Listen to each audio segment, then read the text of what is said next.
First of all, thanks for everybody coming out and covering Penn State football, both people here in attendance and online. Kind of a quick summary, of the Wisconsin game. I think the biggest thing is kind of like we talked about after the game.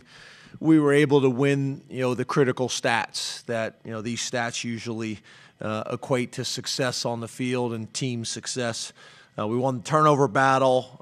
We won the penalty battle.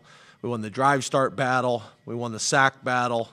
And we won the explosive play battle. Although we didn't, completely reach our goal, we still had more explosive plays than they did. So that was the biggest factors in the game. Players of the game were Miles Sanders on offense and Rob Windsor on defense. Some overall general notes. I thought one of the positives is in the game was, a big part of their identity was time of possession. And whenever you're able to take someone's kind of identity and how they do things and able to flip that stat in your direction, it's helpful. It's very helpful. So we were able to do that. A big part of that was third down. Our offense was 40%. Their offense was 26%, I think, is what I got. Wisconsin's 10 points are the fewest points scored since 7 points against Michigan in 2016. We held Wisconsin to the fewest passing yards since having 46 against Nebraska in 2014. So I thought we played really well on the defensive side of the ball, and then we were able to get 4 turnovers. Yetur Gross-Matos, Amani, Sharif, and Nick Scott. So, that was really good. A couple other things that kind of jumped out to me.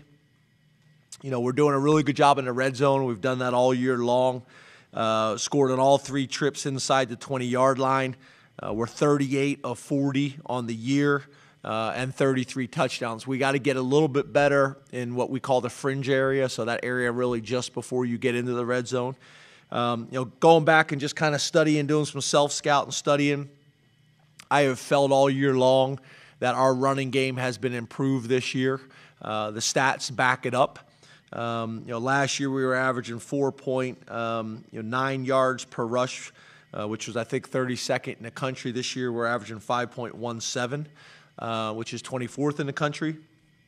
I think the biggest difference there, and we've talked about this, is tackles for loss. There was too many, times in the past where the ball would be handed off and they would have a free edge rusher, usually from the field, and we'd have tackles for loss. So last year, 11.36% of our plays were tackles for loss, which was 111th in the country.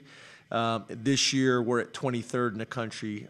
So we've made a dramatic improvement there. Obviously, there's other areas where we got to improve. Protection, we got to be better. And drops, we got to be better. I think once we can get those 2 things going, I think it's going to give our offense a chance to really take the next step. So a little bit more information I normally give, but I thought I would share it with you because I just got done going over the stuff with our staff. Obviously, the game this week, Chris Ash and Rutgers. Really looking forward to this opportunity. Obviously, we got a bunch of players on our roster from New Jersey. We got a huge alumni base there, Letterman, all those types of things. Really good opportunity. They have 15 of 29 starters back this season.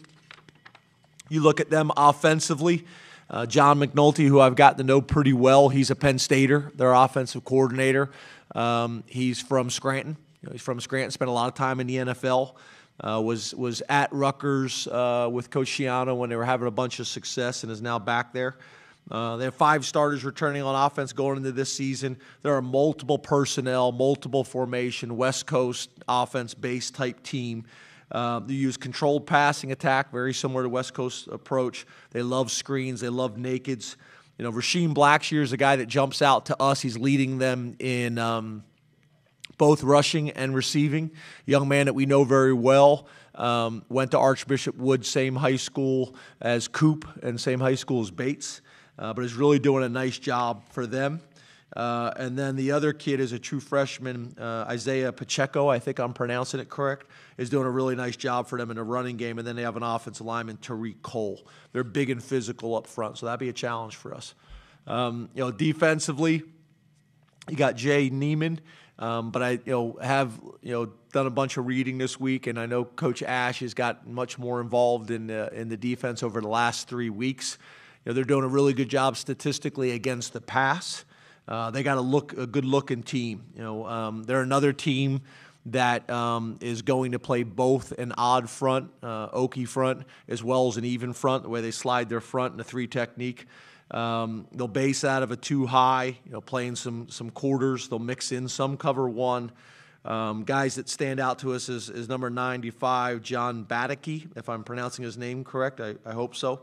Middle linebacker number 6, Deontay Roberts, and then number 5, the will linebacker, Trevor Marsh. Good-looking guys.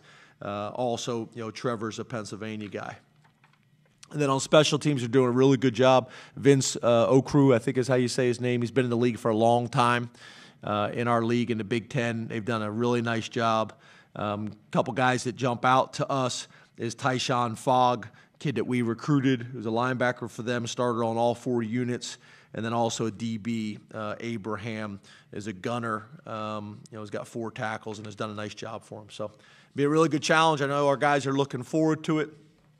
We got practice later on this afternoon. Had a really good practice on Sunday. Had a great week of prep on Monday, and looking forward to getting out there. So open up the questions. Start with Rich Scarcella from the Reading Eagle. Hi, James. How are you?